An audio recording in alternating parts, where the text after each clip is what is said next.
Every country on earth lines up. They open their books.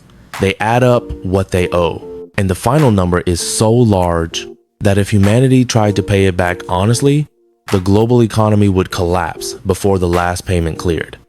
Here's the uncomfortable truth. The world is drowning in debt, but the real shock isn't how much is owed.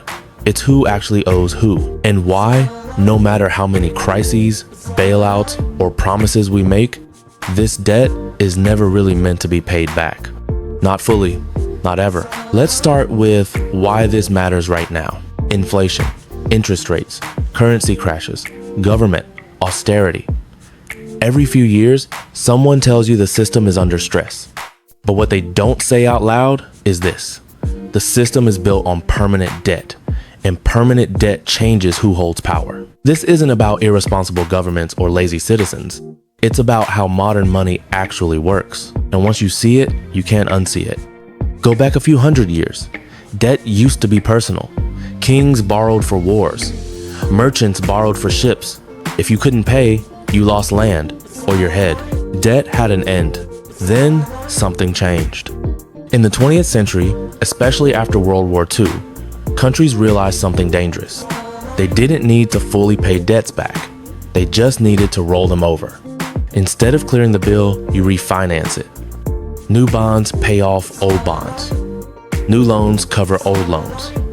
As long as the economy grows, nobody panics. Debt stops being a temporary problem. It becomes the engine. Today, global debt is over $300 trillion. That's governments, companies, households. Now here's the first twist. Most countries don't owe money to foreign enemies. They owe money to themselves.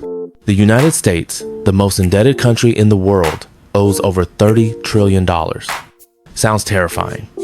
Until you realize a huge chunk of that debt is owed to Americans, pension funds, retirement accounts, insurance companies, the Federal Reserve. It's like borrowing from your own future paycheck. You still owe it. But the creditor is you. So who actually owes the world money? Not the poorest countries, not the ones you see in headlines begging for bailouts. The biggest debtors are the richest nations on earth. The U.S., Japan, China, European governments. And the biggest lenders? Also the rich. Central banks, financial institutions, sovereign wealth funds. This is where the system gets weird. Because when everyone owes everyone else, nobody can demand full repayment. Imagine if every country tried to pay back its debt tomorrow. They'd need to raise taxes massively, slash spending, sell assets, destroy demand. The global economy would freeze, trade would collapse, unemployment would explode. So repayment isn't the goal. Stability is. Debt becomes a kind of shared illusion. We all agree not to pull the fire alarm. Now let's talk about the countries that do get punished. Developing nations borrow in currencies they don't control.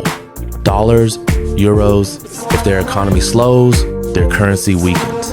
Debt becomes more expensive overnight. Suddenly, paying interest alone consumes hospitals, schools, and food programs. They're told to be responsible. Cut spending, raise taxes, privatize everything. Irony number one. The countries that print the money face no such rules. The US can create dollars. Japan can create yen. They don't run out. They manage confidence. As long as people believe the debt will be honored, it works. And here's the quiet secret. Debt is never meant to disappear. It's meant to grow slower than the economy. That's the entire bet. Growth covers sins. Inflation erodes old debt. Time smooths the edges. When inflation rises, yesterday's debt becomes cheaper. When growth stalls, panic begins. That's why central banks obsess over growth. Not happiness, not fairness, growth. Now zoom out.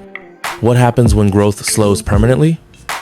Aging populations, lower productivity, climate costs, geopolitical fractures. The math stops working. To keep the system alive, governments borrow more. Central banks intervene. Interest rates get distorted. Asset prices inflate. We start treating symptoms, not causes.